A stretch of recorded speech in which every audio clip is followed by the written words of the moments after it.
Pizza style paratha बनाएं, burger pizza सब भूल ही जाएं। आज मैं आपके लिए लेकर आई हूँ बहुत ज़्यादा टेस्टी, बहुत ज़्यादा मज़ेदार से बिल्कुल पिज़्ज़ा स्टाइल में पराठे, जिसे हम बना रहे हैं लौकी के साथ। आज हम बनाएंगे लौकी के पैनकेक पराठास। बहुत ज़्यादा जो टेस्टी बनते हैं, बहुत ज़्यादा हेल्दी भी हैं। तो बहुत ज़्यादा आज की रेसिपी जो है वो शानदार है और बहुत ज़्यादा टेस्टी है। तो चलें जी, अपनी मज़ेदार और ज़बरदस्ती रेसिपी को बनाना स्टार्ट करते हैं। बिस्मिल्लाहिर्रहमानिर्रहीम। अस्सलाम वालेकुम। उम्मीद है आप सब ठीक होंगे। सबसे पहले तो हमने ले लेना है थोड़ा सा ज़ीरा, तकरीबन हाफ़ चम्मच हमने ज़ीरा लिया है। 2 से 3 चम्मच कुकिंग ऑयल लिया है पैन के अंदर और हल्का हल्का सा जो ज़ीरा है उसको हम ब्राउन कर लेंगे। उसके साथ ही मैं इसमें ऐड कर रही हूँ 1 अदद छोटी मीडियम साइज़ की प्याज। ठीक है, ज़्यादा प्याज नहीं यूज़ करेंगे क्योंकि आज हम बना रहे हैं लौकी के पराठे।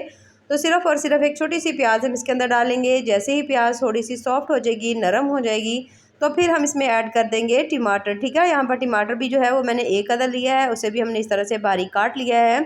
टमाटर ऐड करने के बाद भी तम दोनों चीज़ों को अच्छी तरह से हमने इस तरह से करके पका लेना है। अच्छी तरह सॉफ्ट होने तक इन्हें हमने कुक कर लेना है। आज जो हम लौकी के पराठे बनाएंगे वो बहुत ज़्यादा कमाल के होंगे, बहुत ज़्यादा हेल्दी होंगे और बच्चों को पता भी नहीं लगेगा कि ये लौकी के पराठे हैं और वो बहुत ज़्यादा इंजॉय करके ये पराठे खाएंगे। उसके बाद मैं इसमें ऐड करने लगी हूँ सब्ज़ मिर्चें। तकरीबन 2 अदद बारीक कटी हुई सब्ज़ मिर्चें हैं। अगर आप बच्चों के लिए बना रहे हैं तो ये स्किप भी कर सकते हैं। वैसे 2 जो सब्ज़ मिर्चें हैं, ज़्यादा नहीं होंगी तादाद में। ठीक है, इन तमाम चीज़ों को डालने के बाद अब हमने इनको अच्छी तरह से पका लेना है कुछ सेकंड के लिए। तमाम चीज़ें जैसे ही हल्की सी सॉफ्ट होंगी तो स्पाइसेस डाल देंगे। टेस्ट के हिसाब से भी आप नमक डाल सकते हैं। वैसे 1/3 चम्मच मैंने नमक डाला है, उतनी ही हमने इसमें हल्दी डाल दी है और उतनी सी ही बिल्कुल थोड़ी सी मैं इसमें लाल मिर्च ऐड कर रही हूँ। तमाम स्पाइसेस आप अपनी मर्ज़ी से कम या ज़्यादा भी कर सकते हैं। उसके साथ धनिया पाउडर हाफ़ चम्मच इसमें हम ऐड कर देंगे। थोड़ी सी मैं इसमें डालूंगी काली मिर्च क्योंकि हमने लाल मिर्च बहुत कम डाली है। और उसके बाद हमने इसमें ऐड कर देनी है लौकी। ठीक है, यहाँ पर मेरे पास एक मीडियम साइज़ की लौकी थी, उसको हमने इस तरह से करके कद्दूकश कर लिया। ये देखिए बारीक है बिल्कुल, इसे हमने कश किया हुआ है। इस तरह से आपने भी कर लेनी है और हमने लौकी जो है इसके अंदर ऐड कर देनी है। एक अदद ही मीडियम साइज़ का आलू था, इसे भी हमने बारीक ये देखिए इस तरह से कश कर लिया था और दोनों चीज़ें हमने कश करके लेनी है। ठीक है, उसके बाद हमने इन दोनों चीज़ों को पैन में डालकर अच्छी तरह से आपने इसे भून लेना है। इसी ऑयल के अंदर हम इसे पकाएंगे और इसको हमने बहुत अच्छी तरह से पकाना है। कम से कम भी 80% तक हमने इसको गला लेना है। पानी डालने की आपको इसमें कोई ज़रूरत नहीं होगी क्योंकि लौकी और जो आलू हमने इसमें डाले हैं उसके अंदर से पानी हमने बिल्कुल भी नहीं निचोड़ा। तो दोनों का पानी जो है उससे बहुत ज़्यादा कमाल की लौकी गल भी जाएगी, टेस्ट भी बड़ा मज़े का आएगा क्योंकि पानी डालने से जो टेस्ट होता है ना सब्ज़ी का, वो थोड़ा चेंज हो जाता है। तो यहाँ पर आप देख सकते हैं साथ साथ चम्मच चला रही हूँ मैं और उसको मैं मीडियम सी फ्लेम के ऊपर इसे पका रही हूँ और काफ़ी हद तक जो लौकी हैं, आलू हैं, अच्छी तरह मैश हो चुके हैं, पक चुके हैं। तो थोड़ी देर के लिए और इसे पकाएंगे जब तक ये जो पैन है ना अच्छी तरह से घी नहीं छोड़ देता, जिसका मतलब है कि हमारी लौकी की सब्ज़ी अच्छी तरह तैयार नहीं हो गई। तो आपने कम से कम भी ना इसको इतनी देर पकाना है कि जो सब्ज़ी है ना आपकी 80% तक ठीक है गल जाए, क्योंकि उसके बाद हमने इसको बहुत ज़्यादा देर कुक नहीं करना। तो दोनों चीज़ें जो हैं वो अच्छी तरह से पक चुकी हैं। उसके बाद हमने इसको ठंडा कर लेना है। ठंडा करके हमने इसे निकाल लेना है एक अदद बोल के अंदर। ठीक है, अब ये तमाम लौकी जो है मैं इसमें बॉल में डाल रही हूँ, ये देखिए इस तरह से। उसके बाद मैं इसमें ऐड करने लगी हूँ सूजी। ठीक है, सूजी यहाँ पर मैं ले रही हूँ हाफ़ कप। अगर आप चाहें तो ये पराठे सिर्फ़ और सिर्फ सूजी से भी बना सकते हैं। अगर आप चाहें तो इसको बेसन से भी बना सकते हैं, लेकिन बहुत ज़्यादा क्रिस्पी मज़ेदार सा टेस्ट आएगा अगर आप दोनों चीज़ें ही हाफ़ कप लेंगे। तो यहाँ पर हाफ़ कप ही मैंने सूजी ली थी, हाफ़ कप मैंने इसके अंदर ले लिया है बेसन का। आप चाहें तो इसकी जगह घर का आटा भी डाल सकते हैं, मैदा भी डाल सकते हैं। और उसके साथ इसमें डाल दिया मैंने ढेर सारा सब्ज़ धनिया। इन तमाम चीज़ों को डालकर अच्छी तरह से पहले इन्हें ऐसे ही हमने मिक्स कर लेना है।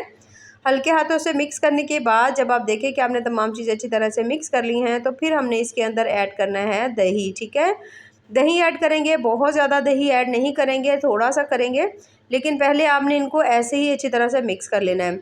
यहाँ पर मैंने ले लिया है हाफ़ कप दही। दही इसके अंदर डालने के बाद अब दही को और इन तमाम चीज़ों को भी हमने अच्छी तरह मिक्स कर लेना है। अभी जब हम इन्हें मिक्स करेंगे तो आप देखेंगे कि दही की मिकदार भी थोड़ी सी कम पड़ जाएगी। अगर आपके पास पूरा 1 कप दही हो तो फिर आप इसके अंदर सारे का सारा दही डाल लीजिएगा। ठीक है, 1 कप इसमें आप पूरा दही डाल लीजिएगा। तो बाज़ दफ़ा चीज़ घर में नहीं मौजूद होती तो फिर आप इसमें ऐसा कर सकते हैं कि फिर हाफ़ कप इसमें दही डाल लें और हाफ़ कप इसमें आप पानी डाल लें। ठीक है, मैंने इसमें पानी का यूज़ कर लिया है, कोई मसला नहीं होता। बहुत ज़्यादा कमाल की ये सब्ज़ी जो है ना, हमारे जो पराठे हैं ना ये तैयार होंगे इस सब्ज़ी से। तो अब मैंने इसमें पानी डाल लिया है। यहाँ पर हल्का हल्का सा पानी ऐड करके आपने देख लेना है बैटर की कंसिस्टेंसी कैसी है। तो यहाँ पर हमारा बैटर ज़बरदस्त तैयार हो चुका है। तो इसे हमने अच्छी तरह मिक्स करने के बाद अब हमने इसे रख देना है रेस्ट पर कम से कम भी आधे घंटे के लिए, ताकि जो सूजी है वो बहुत अच्छी तरह से फूल जाए। आधे घंटे बाद यहाँ पर आप देख सकते हैं सूजी जो है वो अच्छी खासी फूल चुकी है। अब मैं इसमें ऐड करने लगी हूँ थोड़ा सा मीठा सोडा। ठीक है, मीठा सोडा ऐड करेंगे तकरीबन 2 से 3 चुटकी, इससे ज़्यादा नहीं ऐड करना। मीठा सोडा है तब आपने ऐड करना है जब आप ये पराठे बनाने लगेंगे। इससे आपके पराठे बहुत ज़्यादा नरम, मुलायम, फूले से और बहुत ज़्यादा सॉफ्ट से बनेंगे। ठीक है, अगर आप चाहें इसको ऐड करना मीठा सोडा को तो ऐड कर सकते हैं, वरना आप चाहें तो इसको टोटली स्किप भी कर सकते हैं। अब बनाना पराठा स्टार्ट करते हैं। पैन ले लिया है मैंने, उसके अंदर थोड़ा सा मैंने डाल दिया है हल्का हल्का सा कुकिंग ऑयल लगाएंगे। थोड़े से मैंने तिल डाल दिए हैं, हेल्दी बहुत ज़्यादा होते हैं, उसके साथ ये खूबसूरत भी बड़े लगते हैं। थोड़े से प्याज डाल देंगे, थोड़े से इसमें टमाटर डाल देंगे, थोड़ा थोड़ा सा सब्ज़ धनिया डालने के बाद अब ये जो हमने लौकी का बैटर बना कर रखा हुआ था 2 चम्मच भरकर इसके अंदर डालेंगे। और उसके बाद आपने इसी चम्मच की मदद से इसको अच्छी तरह से सेट कर लेना है। ठीक है, यहाँ पर फ्लेम बिल्कुल आपकी हल्की सी होनी चाहिए, दम वाली फ्लेम होनी चाहिए। दोबारा से तमाम चीज़ें जो है मैंने फिर से इसके ऊपर डाल दी हैं। डालने के बाद अब हमने इसके ऊपर लगा देना है ढक्कन, और पहले ऑयल लगा लीजिएगा। ठीक है, तो हमने ढक्कन लगा देना। एक साइड को आपने कम से कम भी 3 से 4 मिनट बिल्कुल हल्की दम वाली फ्लेम के ऊपर आपने इसको पका लेना है। और तकरीबन 3 से 4 मिनट के बाद ये देखिए माशाल्लाह कितना प्यारा इसका जो कलर है वो नीचे वाली साइड से आया हुआ है। एक प्लेट रखेंगे, प्लेट के अंदर इसे टर्न कर लेंगे और दोबारा से इसी पराठे को पैन में शिफ्ट कर देंगे और माशाल्लाह बहुत बहुत ज़्यादा ज़बरदस्त इसका कलर आया हुआ है। हल्का सा इसको दोबारा से हम ऑयल लगाएंगे ताकि नीचे वाली साइड भी सेम इसी तरह से बड़ा ही प्यारा और ज़बरदस्त उसका कलर भी आ जाए। तो अच्छी तरह से इसे दबाते हुए आपने इसको प्रेस करना है, अच्छी तरह से आपने इसको पका लेना है। जब आप देखें कि दोनों साइड्स बहुत अच्छी तरह कुक हो गई हैं तो हल्का सा आप इसको उठाकर चेक कर सकते हैं कि जो पराठा है वो अच्छी तरह से नीचे वाली साइड भी जो है ना वो पक चुकी है। तो यहाँ पर माशाल्लाह से दोनों साइड ज़बरदस्त से कुक हो चुकी हैं। तो बस हम इस पराठे को प्लेट के अंदर निकाल लेंगे। सेम इसी मेथड को फॉलो करते हुए आपने बाकी तमाम जो पराठे हैं वो बना लेने हैं और अच्छी तरह से आपने तसल्ली से बिल्कुल हल्की सी फ्लेम के ऊपर आप इसे पकाइएगा। तो यहाँ पर हमारे तमाम पराठे जो हैं वो बन चुके हैं माशाल्लाह से, बहुत ज़्यादा टेस्टी, बहुत बहुत ज़्यादा मज़े के बने हैं। लौकी के हमने पराठे बनाए हैं, वैसे भी लौकी बहुत ज़्यादा हेल्दी होती है, आजकल गर्मियाँ हैं तो ज़रूर खानी चाहिए। तो इस तरह के पराठे आप बच्चों को बना कर दें, खुद खाएँ, बहुत ज़्यादा टेस्टी, बहुत ज़्यादा हेल्दी बनते हैं। तो ऐसे ही मज़ेदार ज़बरदस्ती रेसिपीज़ देखने के लिए हमारे चैनल का विज़िट ज़रूर करते रहें। बाकी दुआ में याद रखिए। अल्लाह हाफ़िज़।